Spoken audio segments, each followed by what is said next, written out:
Wiecie, co to jest? To jest prawo jazdy. A wiecie, co to jest? To jest hiperszybki, ultraskuteczny dezintegrator praw jazdy. Jeśli macie to i macie to przyda wam się to, a to jest dowód osobisty. I jeśli te rzeczy zbierzecie do kupy, to będziecie mieli dużo tego.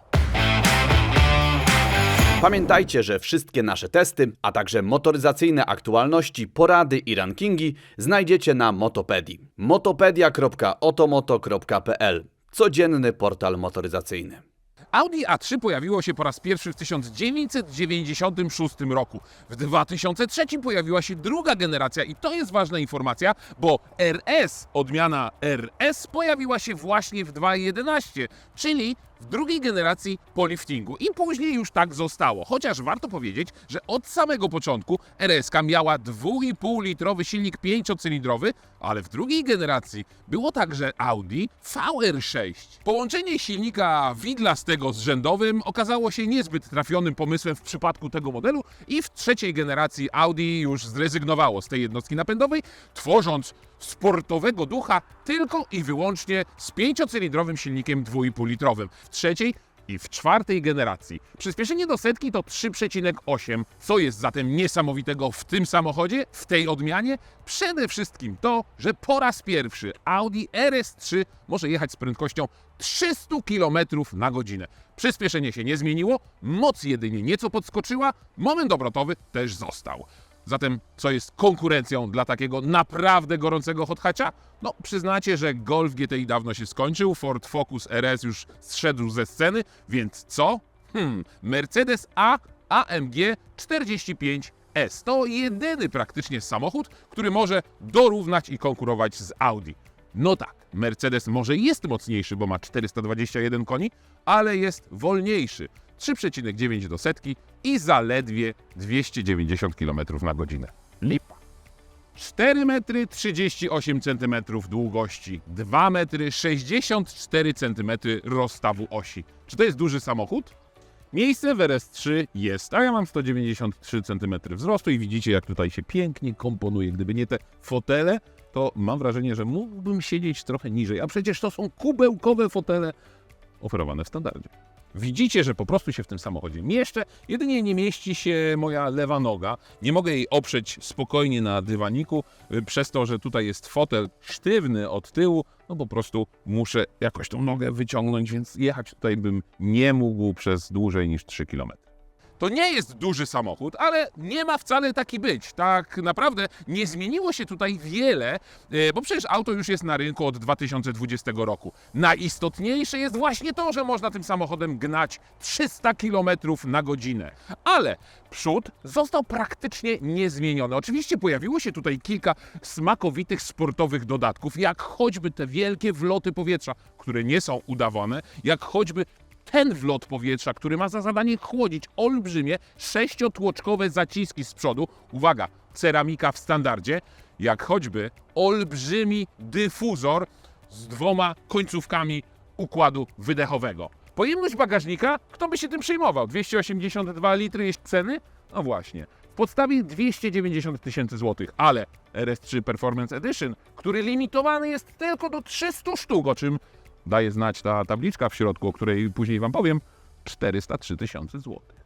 No ale Audi A3 to nie tylko RS, więc jeśli komuś spodobało się to auto na tyle, żeby je sobie kupić, no to musi wydać przynajmniej 100 000 złotych za zwykłą A3 z 3-cylindrowym silnikiem. Prawdziwy karbonowy spoiler. Takich dodatków jest tutaj sporo. Zanim pojawiła się wersja Performance Edition, dostępny był pakiet Dynamic Plus, który kosztuje nadal 10 000 złotych. Co to znaczy? To znaczy, że w porównaniu z zwykłą A3 Audi jest obniżone o 24 mm. Dodatkowo w Performance Edition jest jeszcze centymetr niżej. A najciekawsze jest to, że oba te pakiety i wersje można ze sobą łączyć. Ba, nawet trzeba! Niby takie same są także reflektory. Z tyłu LEDowe, z przodu to Matrix LED, ale przypatrzcie się uważnie, one w środku są ciemne, a dodatkowo ten fragment to szachownica. Wiecie, co robi ta szachownica? Jak będziecie jechać po ciemku, to ta szachownica będzie widoczna też przed samochodem. Nie dość, że mamy tutaj charakterystyczny dźwięk 5-cylindrowego silnika, to tutaj zmieniono jeszcze końcowy tłumik, a w wydechu zastosowano pełni regulowane klapy.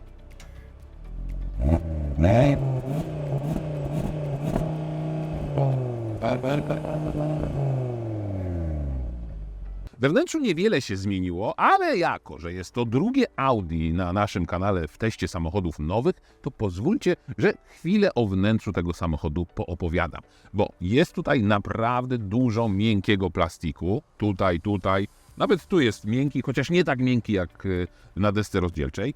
Tutaj są wyloty powietrza. Jest coś, co przypomina karbon.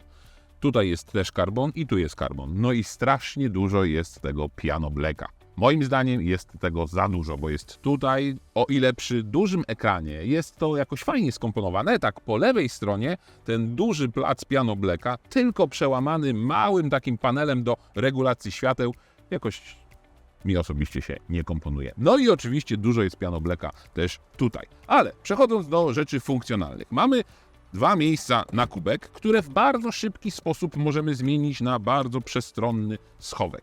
Przestronny schowek, o, jakieś faktury tu się znalazły, jest też tutaj, ale nie zmieści się tutaj słoik z ogórkami, tudzież z leczo. Nie zmieści się także tutaj do tego schowka razowca.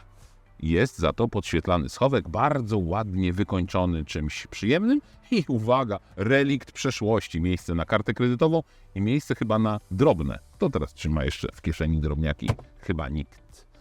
Zdecydowanie najważniejszym elementem tego samochodu, a wnętrza tak naprawdę tego samochodu, są fotele kubełkowe dostępne w standardzie, tutaj przeszyte niebieską nicią. Oczywiście wszystko jest kwestia wyboru, kwestia gustu, bo tych kolorów możemy mieć bardzo dużo, to jest Audi Individual, więc możemy tutaj naprawdę zaszaleć. Nie zaszalejemy z tą etykietką, z tą plakietką, która w wersji Performance Edition pojawia się obowiązkowo. 1 z 300. I teraz tylko pytanie, czy to jest pierwszy z 300, czy inne Audi RS3 Performance Edition też ma 1 z 300? No właśnie, przywykliśmy do tego, że samochody sportowe numerowane, a tych samochodów jest tylko 300 na całym świecie, no mają kolejny swój numer. Tutaj Audi wymyśliło to sobie nieco inaczej i nieco mylące jest to wymyślenie. No i na koniec kierownica, obszyta oczywiście, powiedzielibyśmy alkantarą, ale nie, to jest mikrofibra i przypominam sobie, że taka sama mikrofibra jest w Alpine, bo mikrofibra jest ekologiczna, a alkantara nieszczególnie. Pojazd, proszę bardzo. I to tutaj tak naprawdę najważniejsze są wszystkie ustawienia dotyczące jazdy, czyli ustawienia aktywnego zawieszenia. Ale nowością jest, szczególnie w tej wersji, Torque Rear, czyli system, który przekazuje dużo momentu obrotowego na jedno tylne koło. W zależności od tego, czy chcemy driftować, czy po prostu się ratujemy. Jest tryb RS Individual, jest tryb RS Performance i to tutaj możemy ustawiać różnego rodzaju układy pod swoje indywidualne potrzeby. Tak naprawdę to wnętrze niewiele się zmieniło. Mamy fikuśną dźwignię zmiany biegów. Mamy zamiast pokrętła zgłaśnianie radia gestem, takim wystarczy tutaj palcem pokręcić, głęboki schowek na telefon, 2 porty USB, podstawowe i bardzo przydatne funkcje, czyli właśnie Drive Select albo wyłączanie systemu ESP, ale poniżej ekranu mamy cały panel klimatyzacji, który, i teraz musicie mi uwierzyć, jest bardzo intuicyjny i wreszcie można intuicyjnie regulować temperaturę, czyli zmniejszać albo zwiększać siłę nawiewu. Proste. Kierownica wydaje się tradycyjna, po lewej stronie mamy możliwość ustawiania wyświetlacza centralnego, po prawej stronie obsługę radia, chociaż jest przycisk RS, który właśnie zmienia tryby. Słyszycie, jak od razu ten samochód zaczyna brzmieć. Z tyłu mamy dźwigienkę do regulacji aktywnego tempomatu. No i łopatki do zmiany biegów. A powiedzcie mi, jak łapiecie klamkę wewnętrzną na drzwiach? Tak czy tak? No właśnie, przyzwyczajeni jesteśmy do łapania klamki tak, a tutaj Audi zrobiło psikusa. Trzeba ją złapać od dołu. Jednym z motywów tapety tutaj na wyświetlaczu jest takie tło. I bystre oko zauważy, że mamy tutaj 1, 2, 4, 5, 3. Wiecie, co to jest? To jest kolejność zapłonu silnika 5-cylindrowego. Muszę Wam powiedzieć, że wrażenie jest niesamowite, wrażenie jest bardzo przytulne, wszystko tutaj bardzo mocno otacza osobę, która siedzi, chociaż nie wyobrażam sobie, żeby ktoś mógł usiąść obok mnie, bo byłoby tu naprawdę bardzo ciasno. Jest miejsce na kubek, poproszę kubek, to zawsze tyle trwa. Jest miejsce na jeden kubek, jest miejsce na drugi kubek i Was zaskoczę, jest miejsce także na kubek w drzwiach, ale żebym ja mógł tam kubek schować, muszę najpierw nogę podnieść, zrobić małą tutaj sztuczkę ekwilibrystyczną. O, i właśnie, bo problemem cały czas jest ta moja lewa noga. No więc w normalnej A3 macie do wyboru silniki 3-cylindrowe, litrowe i 4-cylindrówki benzynowe 1.4, 1.5, a także 2 litry. Jest także diesel, również 2-litrowy i 4-cylindrowy.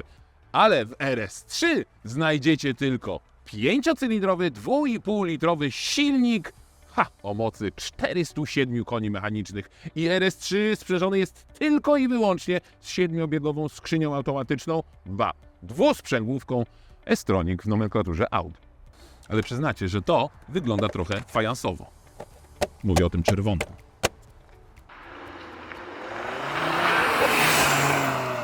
W takich samochodach wiadomo, po co jest kubełkowy fotel i po co ta pozycja jest tak naprawdę wymuszona.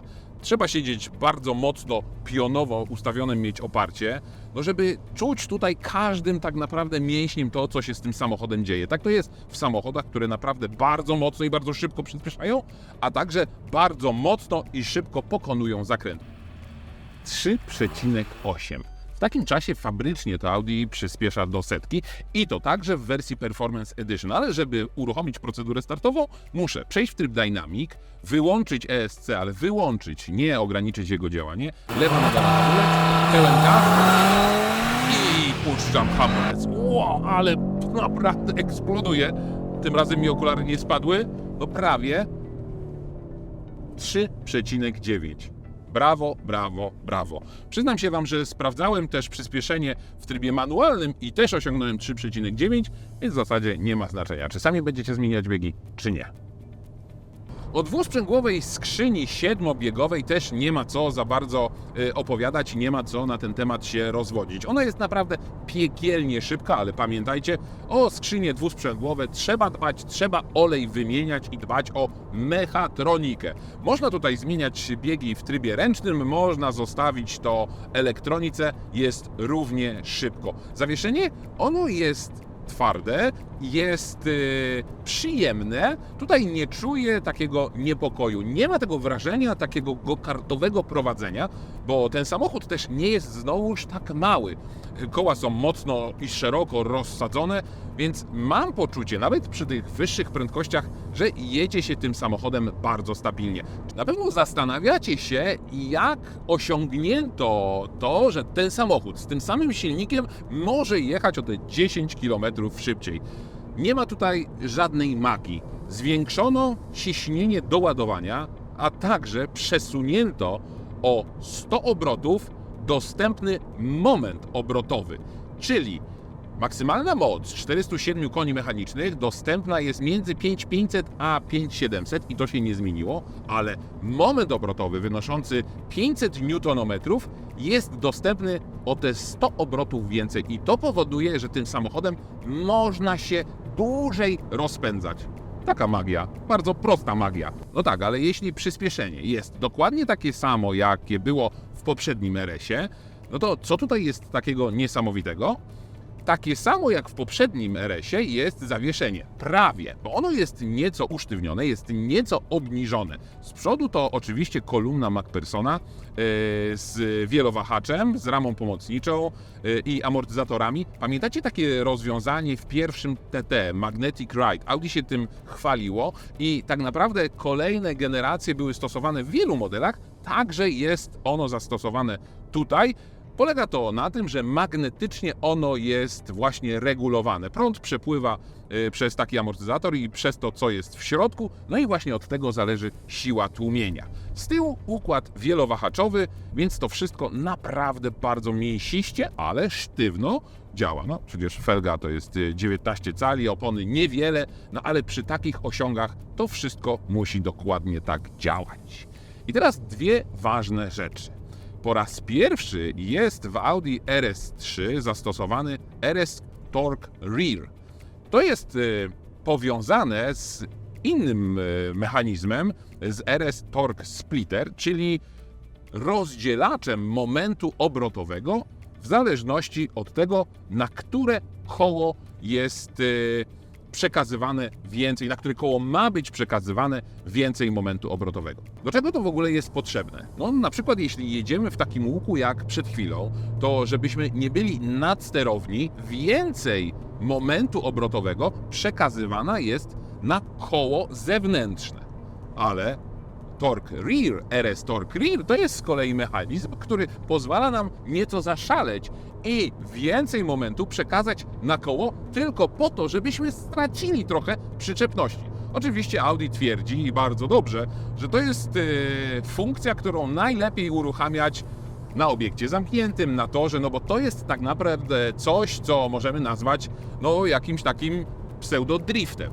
Czy od takiego samochodu można oczekiwać, że on będzie cichy? No nie, od takiego auta oczekuje się, że silnik będzie ryczał, a wydech będzie strzelał. Ale 63,5 przy 90 km na godzinę to nieco jednak głośno. Ale słyszę tutaj nie tyle opory toczenia, co szum z opon. Tutaj naprawdę słychać niemal każdy mechanizm. A przy 140 sprawdzicie sobie w tabelce. Reasumując, RS3 to naprawdę świetny samochód i świetne, coś mi mówi, że to pożegnanie trochę z tym silnikiem, chociaż znając Audi i właśnie znając te możliwości wyciskania z tego silnika naprawdę jeszcze większych potów, mam wrażenie, że Audi zostawiło sobie coś naprawdę na koniec, bo przecież nieraz już Audi udowodniło, że z tego samego silnika można po troszeczku jeszcze poprawiać parametry takiego samochodu. I jeśli tylko komuś nie przeszkadza hałas tego samochodu, jeśli tylko wystarczy mu komfort, jaki ten samochód daje, no to RS3 tak naprawdę nie ma konkurencji. No to tylko rezerwa. No właśnie, rezerwa. Wywołany temat do tablicy. Jeśli będziemy jeździć spokojnie, to Audi RS3 zadowoli się niespełna 10 litrami paliwa benzyny, oczywiście na 100 km. Ale jeśli będziemy jeździć często do Niemiec, no to spalanie będzie bardzo, bardzo wysokie. 12, 13, 15. Sky is the limit. Ale jeśli będziemy często jeździć do Niemiec, no to mamy dodatkowy plus. Wiecie, co można z Niemiec przywieźć? Chemia. Chemia niemiecka. Na koniec żenujący żart prowadzącego. Jak nazywa się samochód mieszczący 4 dziki? Fordzik. A teraz uwaga, uwaga, konkurs. Kto mi powie, do czego służy to i to samo po drugiej stronie. Wiem, na pewno, żeby schować roletę, ale tu jest przecież półka, a nie roleta. No to w takim razie, do czego, skoro tu jest takie wypełnienie? Do wygrania uścisk dłoni prezesa. Czyli to zrobimy wrzutkę, tak?